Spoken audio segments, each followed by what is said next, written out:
जालोर का रहने वाला एक शख्स जो अपनी पत्नी से बेइंतहा मोहब्बत करता था, लेकिन घर के झगड़ों ने उसे अपनी ही पत्नी से दूर कर दिया। उसके मायके वाले अब अपनी बेटी को ससुराल भेजने के लिए राजी नहीं हुए। इसके बाद दामाद का दिमाग ऐसा घूमा कि उसने अपनी सास के साथ ही बड़ा कांड कर दिया। नमस्कार, आप देख रहे हैं क्राइम सीन। मैं हूं आपके साथ नितेश तिवारी।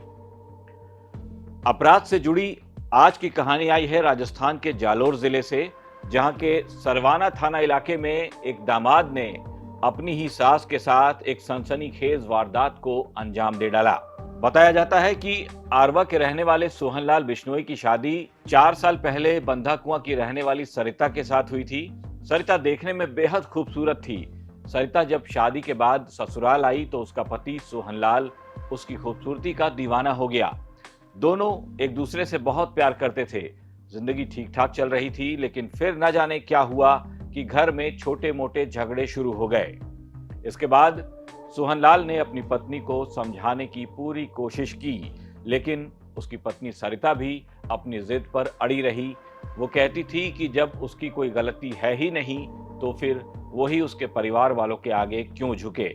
इस बात पर अब सोहनलाल और उसकी पत्नी सरिता के बीच लड़ाई झगड़े शुरू हो गए। इसके बाद इस झगड़े के बाद अब सरिता ने अपने मायके वालों को भी ये बात बता दी। इसके बाद सरिता के पिता बाबूलाल और उसकी मां केली देवी अपनी बेटी को अपने साथ लेकर वापस चले गए। इस बात से अब सोहनलाल बेहद खफा हो गया। हालांकि सरिता उससे दूर होने के बाद भी उससे फोन पर बातें किया करती थी। सरिता अब जोधपुर में ही रहकर पढ़ाई कर रही थी। वो अपनी पढ़ाई उसकी अधूरी रह गई थी, उसे पूरा करने के लिए वो जोधपुर फिर से गई थी। उसका पति सोहनलाल उससे फोन पर अक्सर बात भी किया करता था और कभी कभी ये दोनों जोधपुर में ही चोरी छिपे छिप कर ये लोग मिला भी करते थे। सरिता की अपने माता पिता से फोन पर भी बातचीत होती थी।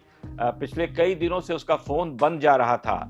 इसी संबंध में शिकायत दर्ज करवाने के लिए बाबूलाल अपनी पत्नी केली देवी के साथ सरवाना थाने जा रहा था। तभी रास्ते में उसका दामाद सोहनलाल मिल गया। सोहनलाल ने अपने सास ससुर की गाड़ी को रास्ते में रुकवा लिया।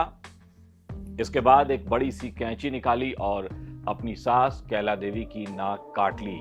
इस वारदात को अंजाम देने में सोहनलाल के कुछ और साथी भी शामिल थे। सोहनलाल अपनी सास की कटी हुई नाक को अपने साथ लेकर भाग गया। जाते जाते वो अपनी सास के गहने भी लूट ले गया। सोहनलाल को शायद ऐसा लग रहा था कि कहीं ना कहीं उसकी पत्नी को उससे दूर करने में उसकी सास का ही हाथ है। नमस्कार।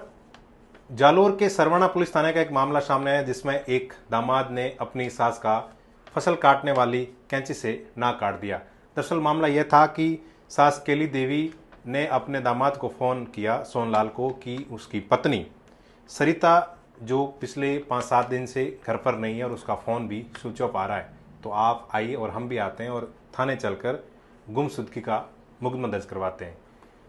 सास ने जब दामाद को बुलाया तो दोनों घर से निकले और बीच रास्ते में जब सास और दामाद का आमना सामना हुआ तो वहाँ पर गुस्साए दामाद ने अपनी सास का फसल काटने वाली कैंची से नाक काट दिया। उसको धमकाया कि आपने ही मेरी पत्नी को दूसरी जगह भेजा है, अगर आप चाहती तो मेरी पत्नी मेरे घर आती। इस घटना के बाद में सरवाना पुलिस थाना में 4 लोगों के खिलाफ मामला दर्ज हुआ है, जिसमें सोहनलाल पुत्र भंवराराम, गणपत भंवराराम, श्री राम जगदीश और शिवन राम रूपाराम। इनके खिलाफ भारतीय दंड संहिता BNS 2023 की धारा 115/B 2, भारतीय दंड न्याय संहिता BNH 2023 125/2 और भारतीय न्याय संहिता BNS 2023 189/2 के तहत मामला दर्ज करके पुलिस ने अनुसंधान शुरू कर दिया है। ऐसा बताया जा रहा है कि सोहनलाल से दूर करवाने के बाद केली देवी अपनी बेटी सरिता की शादी उसने कहीं और कर दी थी, जिसकी वजह से सरिता का पति सोहनलाल बेहद नाराज था। अब सोहनलाल और उसके साथी फरार हैं। पुलिस ने 4 लोगों के खिलाफ केस दर्ज किया है और उनकी तलाश में जुटी हुई है, लेकिन मुख्य आरोपी जो सोहनलाल है उसका कोई अता पता नहीं चल पा रहा। उधर सोहनलाल की सास का गुजरात के मेहसाणा में इलाज चल रहा है। सोहनलाल की तलाश जारी है। आप देख रहे थे क्राइम सीन। ये खबर भेजी थी जालोर से हमारे रिपोर्टर नरेश बिश्नोई ने। इस कहानी पर आपकी क्या राय है, हमें हमारे कमेंट बॉक्स में लिखकर जरूर बताइएगा। नमस्कार।